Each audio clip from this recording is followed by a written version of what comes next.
Two people can stand in the same place at the same time and only one of them sees something.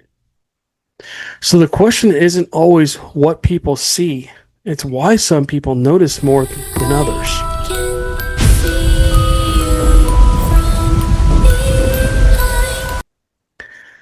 Hi guys, my name is Matt Harvey. I am the founder and lead investigator with Deep Woods Paranormal. I am also the host of the Deep Woods Paranormal podcast. So we're going to talk about that today because I get that question a lot of times. Why is it that I can see something you can't, or vice versa? So section 1, this isn't about being special.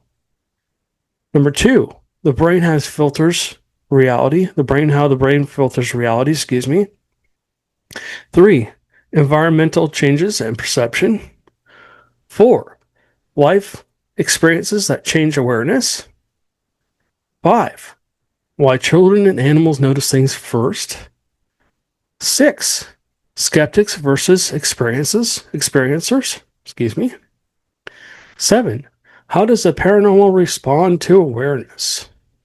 Section 8, the question that sticks. Okay, let's get into this, guys, because this is really near and dear to my heart. It's something that, again, people ask me all the time, Matt, you go into a location that's said to be haunted, you experience all this stuff and nobody else does.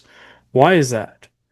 Okay, so section 1, this isn't about being special.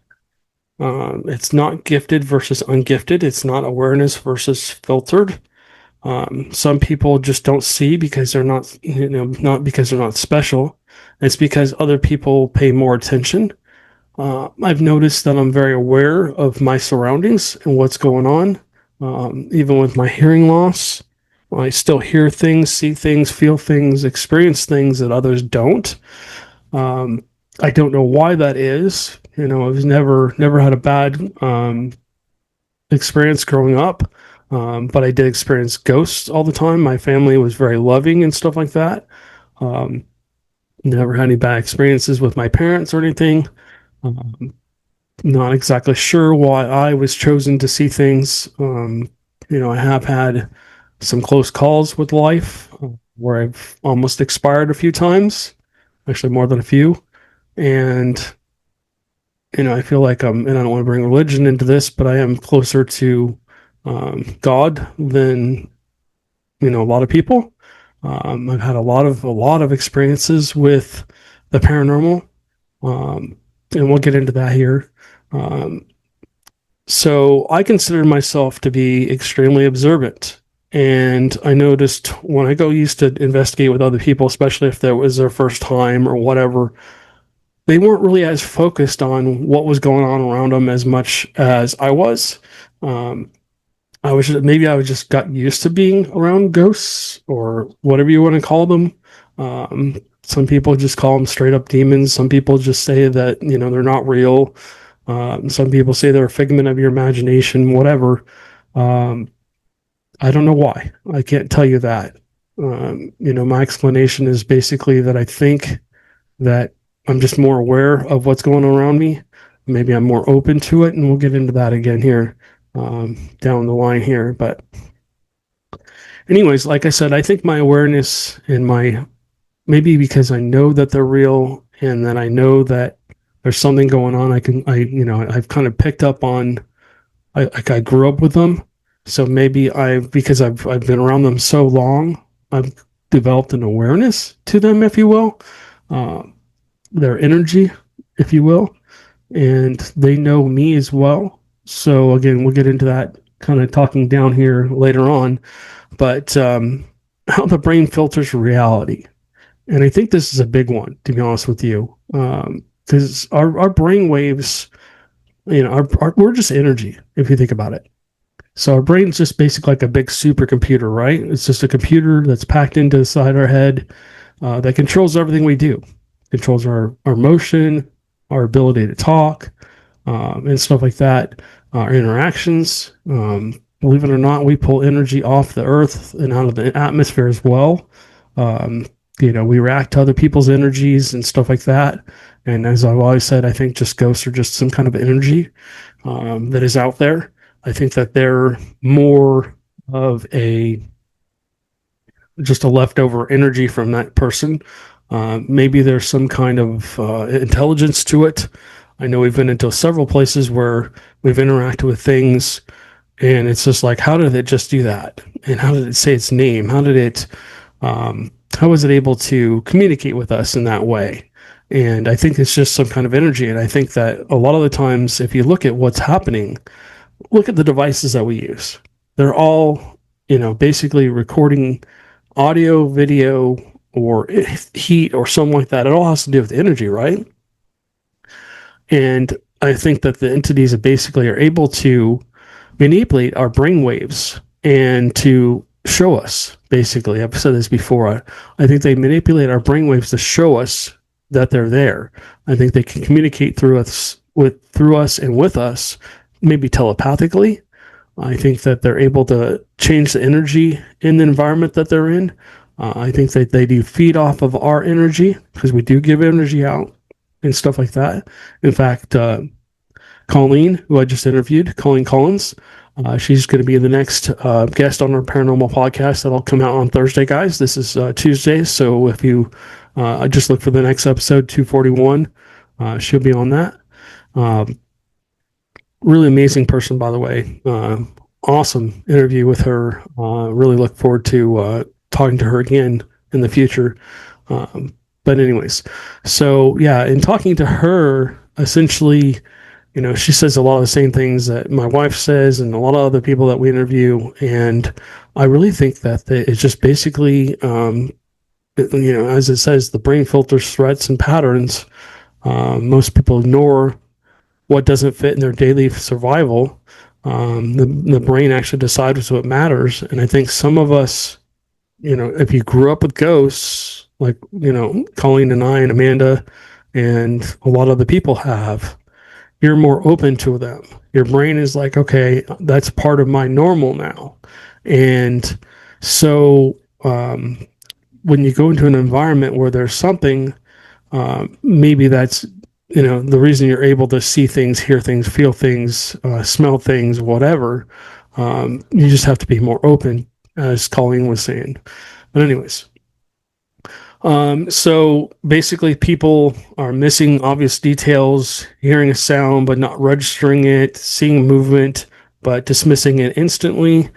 I think it really does kind of go into like a survival mode. The brain does, because if you're in a location and you're not thinking that there's going to be anybody else there, or or your brain perceives it as a threat, yes, your brain's going to start rationalizing things. Doesn't matter if it's ghosts or Bigfoot or UFOs or Dogman or haunted location or whatever it is, anything paranormal, right? Any kind of paranormal activity, it's going to rationalize things first, because then you're not going to be so scared. Because if you're afraid of the paranormal, which a lot of skeptics seem to be, imagine flipping your life around on its head, right?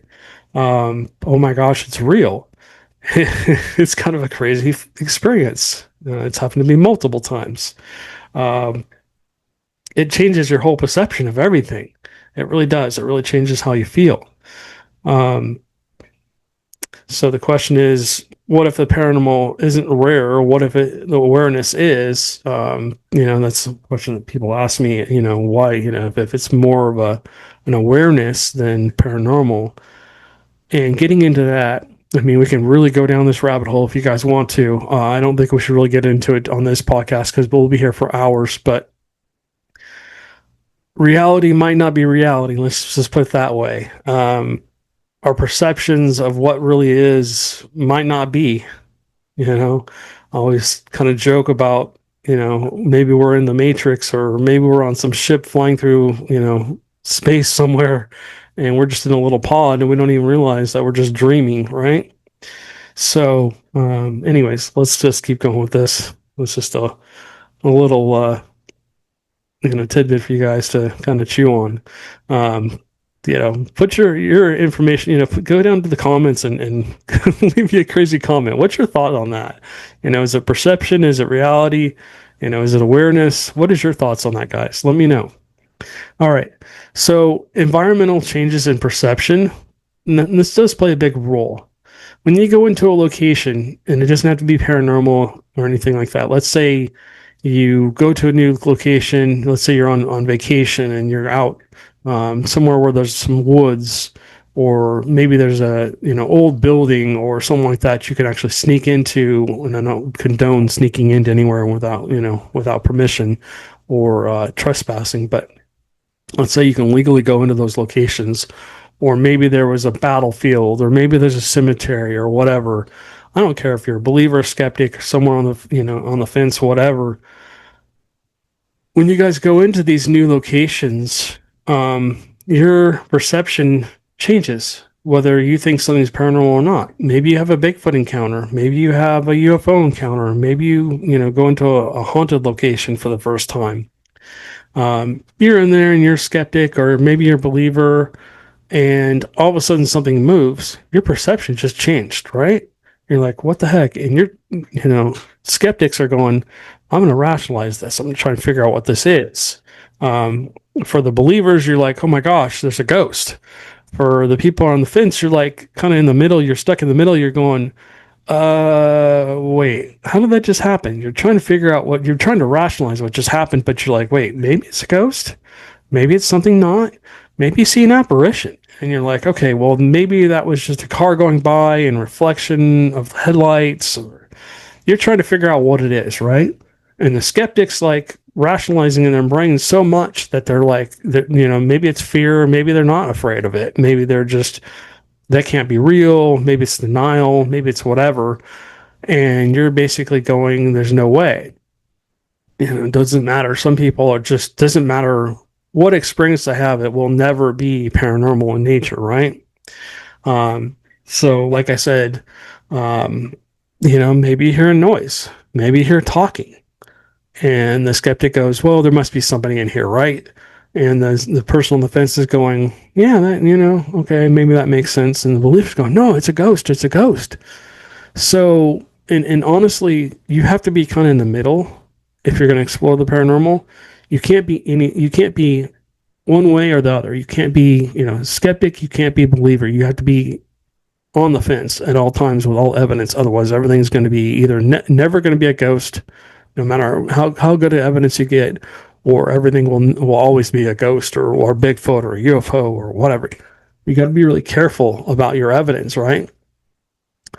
So essentially, let's say you're in that location and then you're trying to find answers, right? Your brain's trying to rationalize that, right? You're trying to figure out what it was.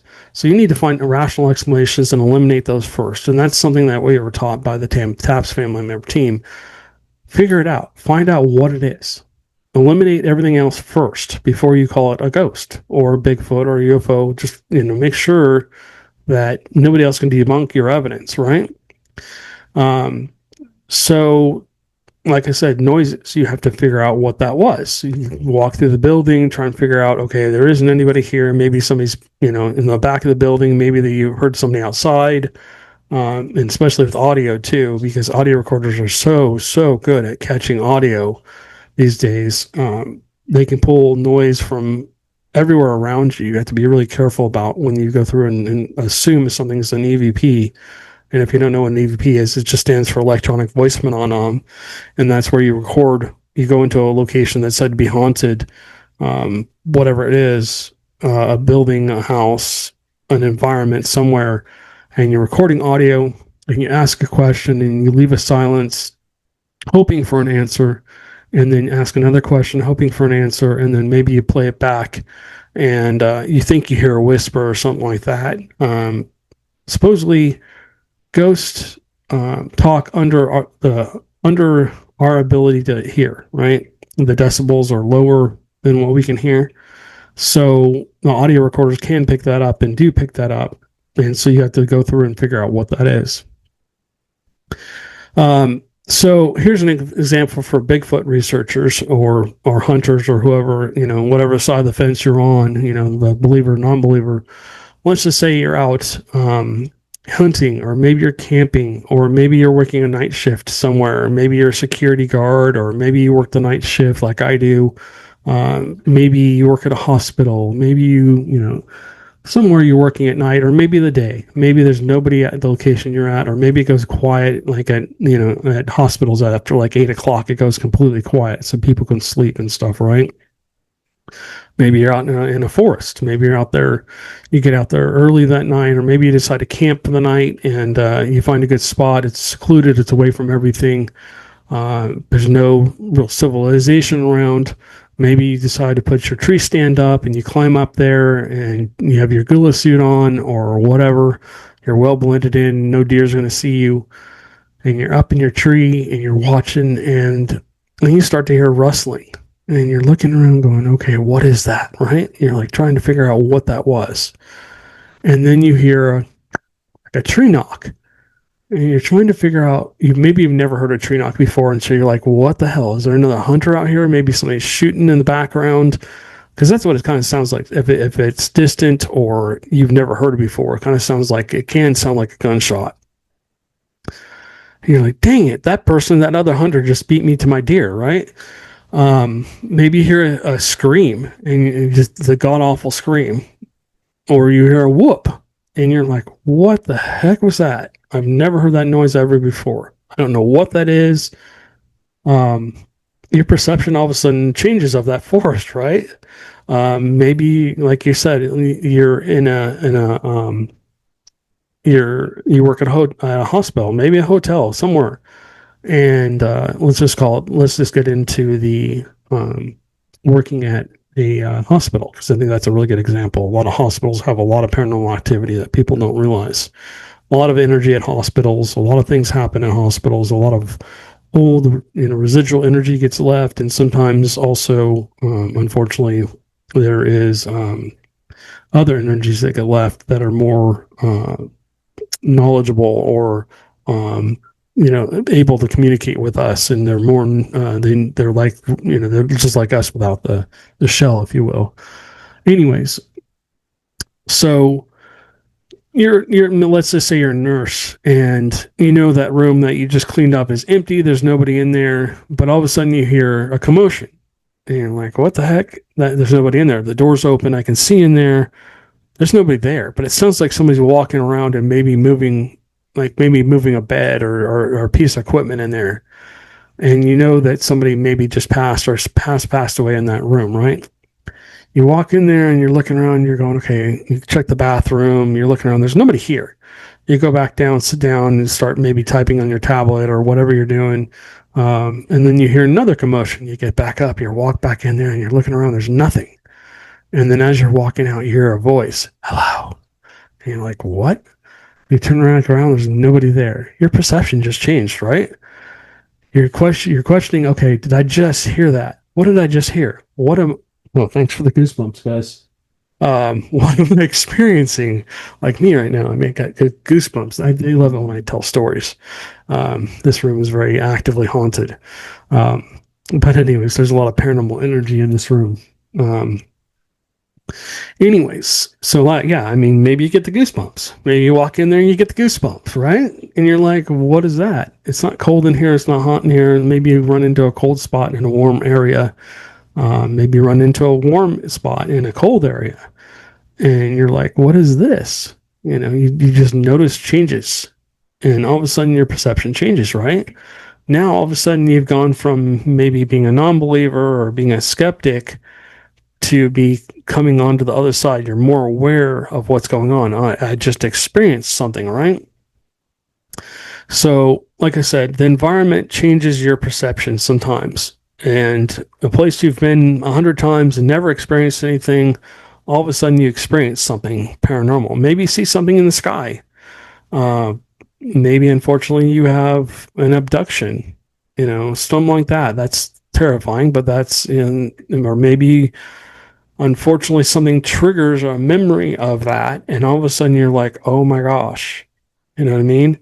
So maybe you walk into somewhere that just triggers a memory and stuff like that. So, okay, life experiences that change awareness. Okay, so we kind of talked about this a little bit above, so let's keep talking about it.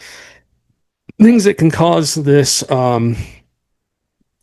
trauma, grief, stress, sobriety, weight loss, health changes, spending time alone, long term outdoors? Um, did you start to notice more after something changed in your life? So let's talk about trauma. You know, maybe a family member passes away, maybe a good friend passes away. Maybe you're involved in a car accident, and let's say you come back from the other side. Um, maybe you've had a really bad experience that causes a lot of grief or stress. Um, Maybe you got involved in things that you shouldn't have. You drank a little bit too much. You popped a few pills. Um, Maybe you had some health changes. Maybe you lost a whole bunch of weight or something. Something in your body has changed, right? Maybe you went from being a very social butterfly to spending more time alone. And so maybe you're writing a book, or maybe you just need some time away from everybody. Maybe you work a job that is basically secluded. Maybe you spend a lot of time outside, out in the outdoor exposure. Okay, basically you spend a lot of time out in the woods, which was me. I used to spend a crap ton of time out at Black Star Canyon. It was my getaway from reality, or maybe I don't know how you would say that. Maybe it was my reality check or whatever. I don't even know, but it was just basically my way to go get away from life for a little bit, right? And to experience something new. And so all these things can cause your brain to perceive things differently.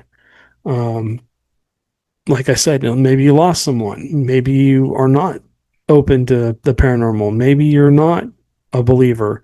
Maybe you're just on the fence. Maybe you've never experienced anything paranormal ever in your life.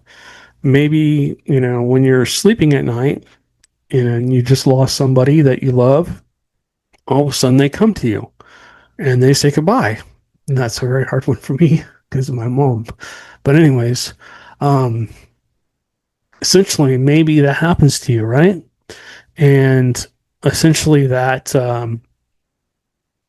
creates, that opens you up a little bit more. All of a sudden you've seen an apparition or you've experienced something possibly paranormal, and so you're like, oh, okay, well, maybe it does exist, right? Maybe that is real, or maybe there is a possibility that that could happen. And so that kind of like opens the door a little bit for you to possibly go, oh, well, you know what? I'm a little bit more open to this now. And as you open that door a little bit, as Colleen was saying, and I really, like I said, I really enjoyed that conversation with her. She kind of answered a lot of my questions. Um, but basically, she basically talks about the stuff. I don't want to get into that conversation too much. I want to have you guys go ahead and listen to it or watch it, because there's a lot. Like I said, it was a lot of fun to talk to her. But yeah, that just talking to people that grew up in this, similar circumstances to me and stuff. It just reinvigorates me because it's like, okay, I'm not alone and stuff. Anyway, so yeah, any of these things, any kind of a life change can change your perception of things. And I really do think that the paranormal is kind of our perception, um, because we basically project energy out as well. As you saw a minute ago, I kind of reacted to my mom passing, or maybe listening, maybe heard it in my voice. But yeah, those things that happen, they can they can open you up a little bit more, and sometimes because those things happen, because you had that one experience, maybe you do live with a ghost, or maybe you live with a Bigfoot around you, or maybe there's a dog man around you, or maybe you actually live in a haunted location. All of a sudden, that triggers them to say, okay, this person can see me now, or knows that we are real, and I can kind of show myself or whatever. I think the people that are more open to the idea of spirits and ghosts, or whatever you want to call them, angels, demons, whatever your religion calls them, or if you're non-religious, whatever you want to call them. I call them entities, I call them energy, I call them all kinds of stuff. Whatever you want to perceive them as, maybe they're not ghosts. Maybe they're not the dead. Maybe there's something else and completely, right? There's something else out there, right? And so the more open to it you are, the more experiences you're possibly going to have. So let's talk about why children and animals notice things first. Kids, like me, as I grew up as a kid, I never was told that ghosts aren't real, right? My parents didn't believe in it, but they never told me that what I was experiencing wasn't real. They just left it. They just let me do my own thing. And there's a lot of, like Colleen talks about that too. Her family was very embracive of it. Amanda's family was very embracive of her ghostly the ghostly activity going around her. They embraced it. Unfortunately, my mom did. My dad we never really talked about it much. We have now as we've gotten to be adults. But the kids don't really have a filter yet. They don't really know, okay, especially when they're real, real young and maybe they're just learning to talk or maybe they're just starting their first steps and stuff like that. They might point to something. They might be seeing something that you're not. And you're like, okay, it's just a childhood friend, or maybe it's just something else. You have already basically experienced, they're experiencing something that they haven't been told isn't real yet. They weren't told that, hey, that doesn't exist. They're just open. They're really open, right?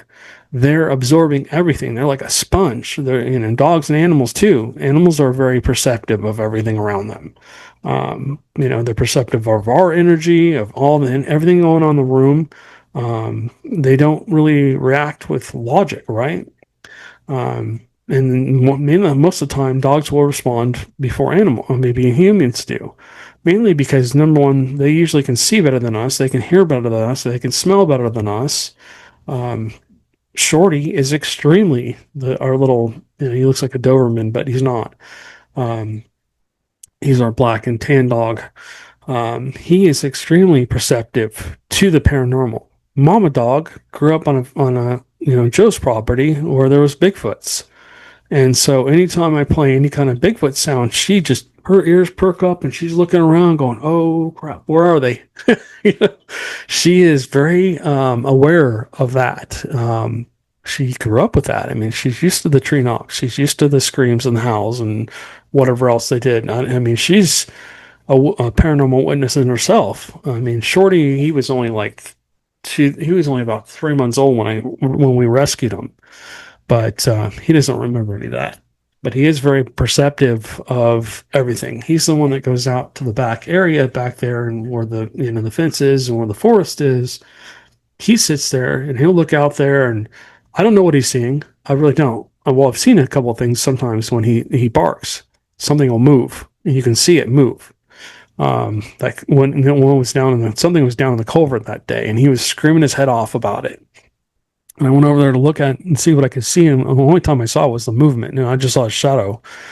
Anyways, like I said, kids at the point where they're, 5 and under, most parents tell their kids, oh, ghosts aren't real, monsters aren't real, all that stuff, because they don't want them to be afraid of it, right? They don't want them to be scared of the dark. They don't want them to be afraid to go to bed. They don't want to be in there and oh, you said monsters are real. There's a monster in my closet now. And the scary part of it for parents, sometimes, most of the time, you go in there, you don't see anything, you don't hear anything, you don't feel anything, you're not experiencing what they're experiencing.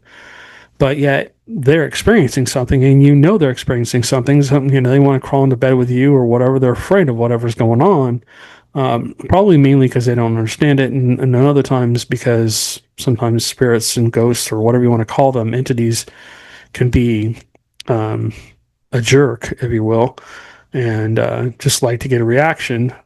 Sometimes they're not. Sometimes they're very protective, stuff like that. But anyways, like I said, and sometimes animals, when you're walking through the forest or whatever, they'll start to perceive a threat before you even know it's there.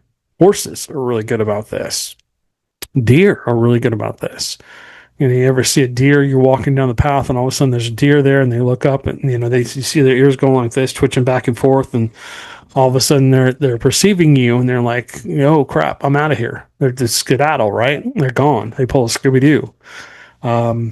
anyways, yeah, I mean, I just think that their perception is different than ours at this point, at that point. Animals, especially, even birds and stuff like that, all animals seem to react. When you get close to something, usually, any kind of animal, if it's wild, they'll move away from you, right? Because they perceive us as a threat. And they perceive other things too. Like I said, they can hear things, see things. Some animals can even see in different spectrums than we can. Our spectrum's kind of here. And if you look at infrared, which is that red light, and then you look at full spectrum, which is purple, we don't see in that spectrum anymore, and stuff like that. So, anyways, um, skeptics versus experiencers. So skeptics aren't blind.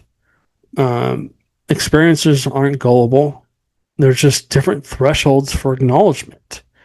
Um, Seeing doesn't mean believing. It means questioning, believing more just means questioning less. Essentially, what that means is basically, a man and I could go into the forest, and when we start hearing tree knocks and screams and howls, and maybe we hear something walking, and which I really like about her, by the way, and she keeps me honest. She's going to go, okay, well, that's this, it's that. She's going to find a logical explanation for that at this point, right? Because she's never seen she doesn't know if she's ever seen a Bigfoot or not. She doesn't believe she's ever seen a Bigfoot, so she calls herself a non-believer, which is fine. Me, on the other hand, I've seen Bigfoots. I know they exist. I went from a non-believer to a believer. And that's kind of how you have to be. And I always tell people, I also listen for the millionth time, right? I don't expect anyone to believe until they've had an encounter where they can say that couldn't be anything else but. And that's a good experience. That's a good thing. You have to stay, like I said, you have to stay in the middle somewhere. You can't be a believer. You can't be a skeptic. You have to be somewhere in the middle. You have to look at it from both angles. You can't just, all of a sudden, oh, that tree knock was a Bigfoot. Well, how do you know that? You didn't see it do it, right? We need more evidence. So I believe that, the experiencers or the open people or the people that see these things, again, I think it just goes back to their perception. And the perception is, okay, maybe I've experienced this before. Maybe I know this is real. Like I said, between Amanda and I, we go into a forest and all that stuff happens. She's going to start looking for rational explanations. And me, I'm going to go, okay, I'm going to start checking off my list. Everybody has their own checklist in their heads, right? Okay, tree knock, possible, stomping a foot, loud footfall, if you will, screams, howls. To me, that says Bigfoot. But what I'm going to do also is I'm going to look down my list and just make sure there's nothing else. Amanda's going, okay, tree knock, that could be gunshots. She's going at screams. Okay, that could be some other animal, maybe that you just don't know what it is, right? She's going to start looking for rational explanations. And then, unless we actually see it, see the creature or the Bigfoot or whatever you want to call it. Maybe it's a dog man. Maybe it's something else. Maybe it was a deer. I mean, I found out one day that one of the noises I was hearing out in the woods was actually a deer, and it didn't sound anything like a deer. But my friend who's a hunter has experienced it before, and he told me, nope, that's a deer. He couldn't explain some other noises, but he could definitely explain that one noise. So now I'm like, okay, again, back to be in the middle. That was a deer, right? Anyways, so like I said, as a believer, I'm going to look at something completely different than a skeptic. And the good news is if the skeptic and I sit down and meet and we talk about our experience together, we'll start checking boxes off, and we'll hopefully find something somewhere in the middle to meet where we can say, okay, I can understand why you say that's that, and then I can understand why you say that's that on both sides. You know what I mean? And basically at that point, we would have to have seen the Bigfoot for us to both agree on it. And it's not because anybody's right or wrong. It's just because there has to be more evidence at this point. So, don't get mad at skeptics if they go through and try to debunk everything unless they're being a jerk. If you're a skeptic and then you're watching, I love you, man. I love you guys. Because you keep us honest. You have to keep us honest. We have to be honest about the evidence. If we're calling everything paranormal, then we're just not doing our jobs. If we're debunking everything and we know stuff's paranormal, then we're not doing our jobs. We have to find common ground somewhere. Um, anyways, does the paranormal respond to awareness? And this is a good one. Colleen and I were briefly discussing this. I wish I would have gotten into more detail with her about this. Maybe in the next interview with her, I will. Um, this is where it kind of gets deep. Now we're looking at this from the believer side. So my skeptics, just bear with me for a few minutes here, okay? Um, Activity stopping when it's noticed. Activity increasing after its acknowledgement. Patterns of escalation. So let's break that down. Okay, so activity stops when it's noticed. And this kind of goes into Bigfoot a little bit. It could go into ghosts too. I don't think it really has anything to do with UFOs or alien abductions, or I don't know about Dogman. Thank God I've never really, that I know of, encountered Dogman. I have a lot of friends that have, and those things, I don't know. That's kind of a crazy topic. I love the idea of looking for them, but I don't know if I'd really want to find a giant werewolf living in the forest, to be honest with you, especially if it's coming after me. So, um, yeah, so activity stop when it's noticed. So, if I go into a said beyond a location and I'm here, as I walk in, maybe there's music playing, maybe I hear talking, maybe there's footsteps going up the stairs or something like that. And all of a sudden it just stops. And I'm like, hello? Hello? I didn't know anybody was here, right? I'm looking around trying to figure out what's going on, checking out every room, trying to figure out what's going on. Was there somebody else actually in the location that I'm at? Did the radio get left on? Did something else happen? Is there some kind of explanation for that? And then I'm going, okay, well, there's nothing here. And so is the spirit basically like, oh crap, I just got noticed? Was it residual energy? Maybe it's just like a rerun in time. Maybe it was going, and then as soon as I basically shut the door, it stopped. What? Maybe it was triggered by something else. I don't know. But um, maybe I go in, and as I close that door and I hear the whispering or whatever, or the footsteps or music or something else going on. Maybe I smell something. I smell cigar smoke, or maybe I smell like an old time perfume. And I'm talking about older locations here, guys, that this kind of stuff happens. Music and footsteps and talking and stuff like that can happen in any location. I don't care if it's a brand new build or if it's an old location, that's historic or whatever. Whether it's a building or a ship, or maybe it's a battlefield or a cemetery or whatever. Maybe it's a forest. Maybe the forest had some activity. A lot of forests seem to have paranormal activity, whether it's Bigfoots or hauntings or whatever, and stuff like that. I briefly discussed that with Colleen about that as well. So, um, maybe that activity picks up as I get in there. Maybe it's a Bigfoot location. I walk in and there's a tree knock, and I'm looking around going, okay, where'd that just come from? And I'm trying to figure it out. And then maybe I'm looking over to the right, and then a tree knock happens to the left, right? And so I look left, and maybe another one happens ahead of me. And I'm looking around going, what's going on? Okay, so this is escalating, right? It's increasing. Maybe they're trying to let the other Bigfoots know, hey, there's somebody just entered our area. And maybe I heard a scream, a god awful scream. Now the activity is increasing more, right? Maybe they're trying to scare me out of the location. Maybe something comes walking out of the woods. Bigfoot, Dogman, whatever, comes walking out of the woods. Maybe it's a ghost. Maybe I see an apparition.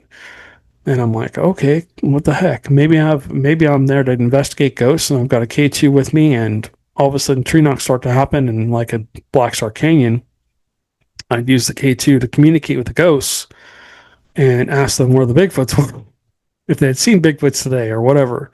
And so they start lighting up the K2s to answer my questions, right? So essentially you go into that and you're looking at it and you're going, what the heck? What's going on here, right?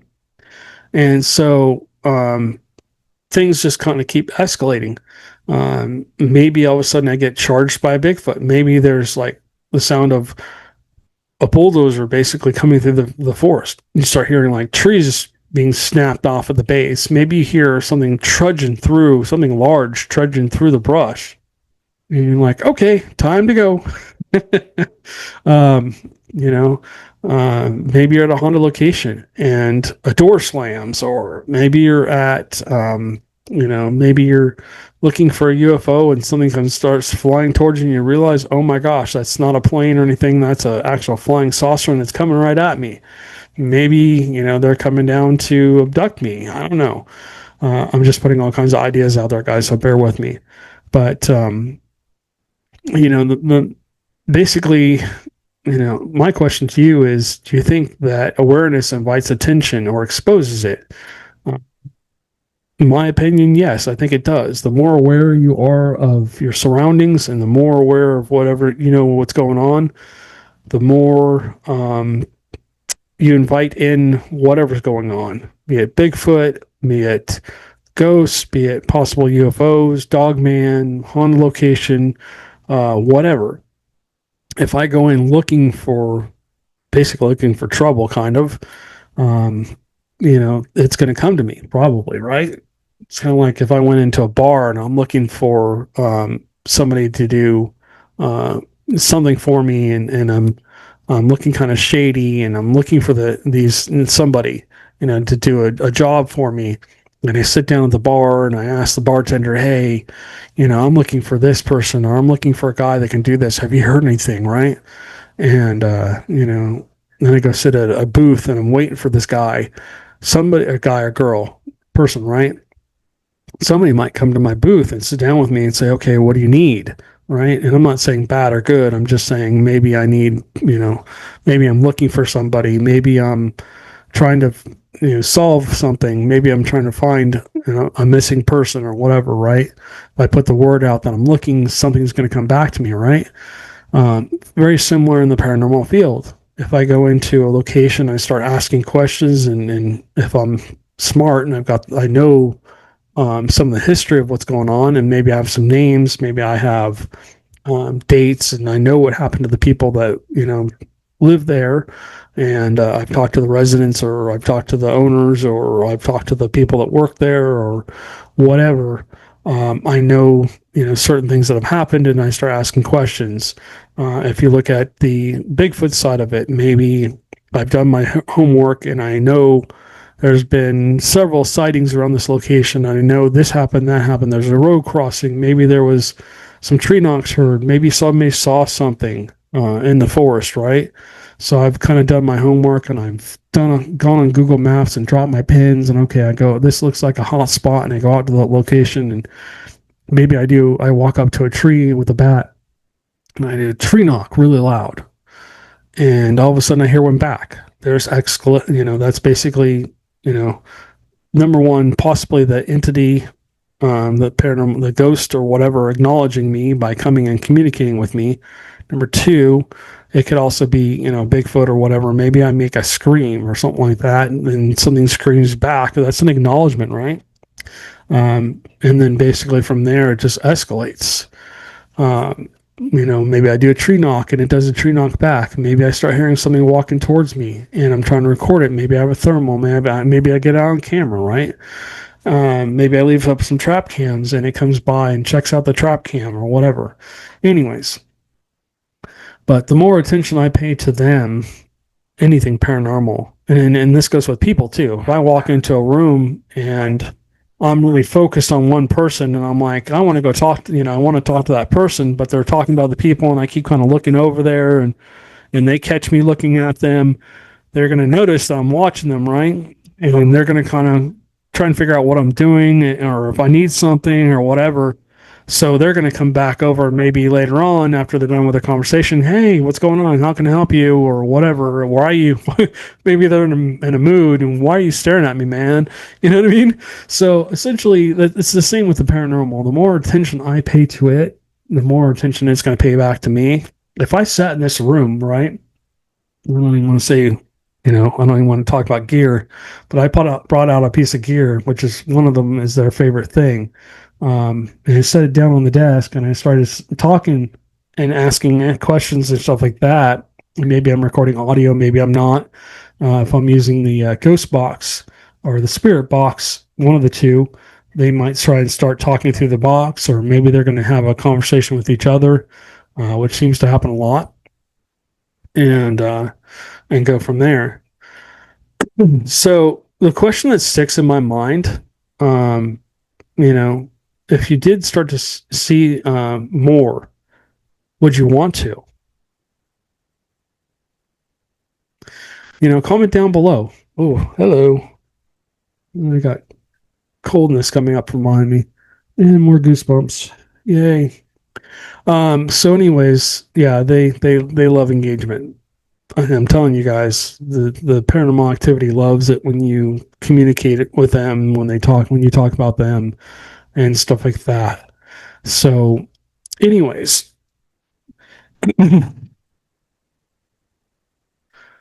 we'll leave it with that, guys. You know, comment down below. Are you a believer? Are you a non-believer? And please be polite in the comments, guys. If somebody says something, whether they're a believer, a skeptic, on the fence, everybody has the right to their own ideas and stuff like that. So please don't be rude or anything like that. But yeah, like I said, would you want to see more? If you've never seen anything, would you want to see something? Um, if you have seen something, would you want to see more? Or would you want to just completely stop? I mean, I went through a period where, especially as a kid, I didn't want to see anything. I didn't want it. And at some point in time, I guess mentally, I shut off and I shut them out somehow. Not completely, but I shut them out for at least 7 or 8 years, somewhat, because I was terrified of them. And, it was scary for me. And I didn't really have anybody to communicate with. Now I've kind of got a family of paranormal, people that I talk with. And of course, Amanda, who's really helped me. But a lot of people don't have that outlet. So again, I'm hoping that this podcast is a way for you guys to see that you're not alone. Okay, you're not alone. There's a lot of us out there that experience things that we can't explain either, and be it ghosts or Bigfoot or UFOs or an abduction or Dogman, Bigfoot, or some other kind of paranormal experience, paranormal activity. You know, you're not alone, and stuff like that. So anyways, guys, thank you guys for watching. Thank you guys for listening. And we will catch you guys on the next one.